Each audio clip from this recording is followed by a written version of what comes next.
LILONG एशिगी मनुंग चना LEIBA OINAM LAIPHRAKPAM HAIRIBA KHUL asi HEERAM KHUDINGMAKTA SOTHARIBA asi local MLA AMASUNG MANIPUR LEINGAKNA Athubada Meetyeng Changdrabadi Makhal-Makha Kayagi Akanba Khongjang Changshillagani HAIRI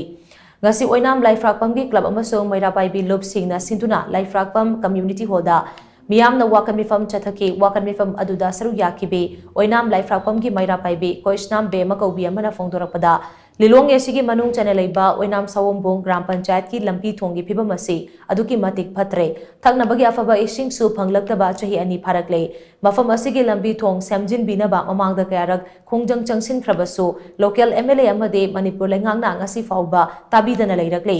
नोंग ताबा मतमदा लेखोम थोकपा दुगा नुसा सारगना उफुल का हेना हौबदगी माहिरुई सिंग यावना चतोक चसिन तौबदा खुदोंग चादबा हाइबदु ओइरे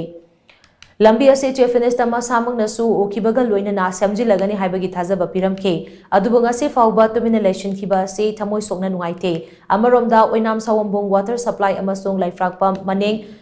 लैकाई water supply scheme अनि असे मथौ तौदबा मदे साबा लोइसिंदबना अफबा इसिंग थकपा फंगदना लेरकलिबा से मतम कुइरकले कुमजाले सिंगनी कुंदगी साबा हौदुना मेंटेनेंस की मतम लोइरकलबा फाउबा मपुंग पाना लोइसिनबा ngамदना लेरे अथुबदा मणिपुर लेंगाक लोकल MLA अमदे मरी लेनबा डिपार्टमेंट सिंगना मिडियंग चंगदुना माइके असोमगी मियामदा थकनबगी अफबा इसिंग फंगहनगदबने मसिगे रोइनना लैफ्राकपम अमदे वांगोई फाउनरिबा इम्फाल तुरलगी मथकता नौना साबा थोंग असिसु अथुबदा लोइसिनबिउ हाइना मांगना मखा ताखी चाही अनि सुबजा अखोय थांना जानाबा इसिंग अदगी लंबी थोंग फद्रे थांना जानाबा इसिंग फसना मरा कायना फंगद्रे अदुदि अखोय प्रजासिंगजे करम माइने हिंगो हाइबनो बसिदैदा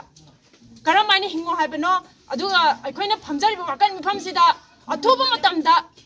अखोयगी सिगी लंबी थोंगजे सेंबिरक्त्रबा तोति इसिंग फंगलक्त्रबा सिदगी हेना अकन खोंजंग कया मरुम अखोयगी लाइफ्राकपमगी प्रजासिंग संगदलकनी हाइबजे सिन तंगदी खंगदियो कइनोजिगी लंबी थोंगजिगी अखोयना हाना अखोय Manipur ministry of rural development की मखादा लाइब लंबी थोंगजिगी सिजिगी अखोय छमक्तबगी हन्ना लाइकाय प्रजा अखोय खुदिमंगना वाकत पकयाम वाकत खरेबा वाकत खिबा कयामंजे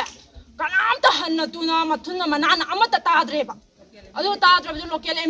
MLA अब्दुल नसीरनसु ताबीद्रे पाबुंग CM बीरेनसु ताबीद्रे अखोय प्रजासिंगजे अखोयगी खांग ngौबा अखोयगी कनो दोंना लोइनबा याम वाना मफमजिदा लैरेबा सी अमतंगी मियेंग चंगबियो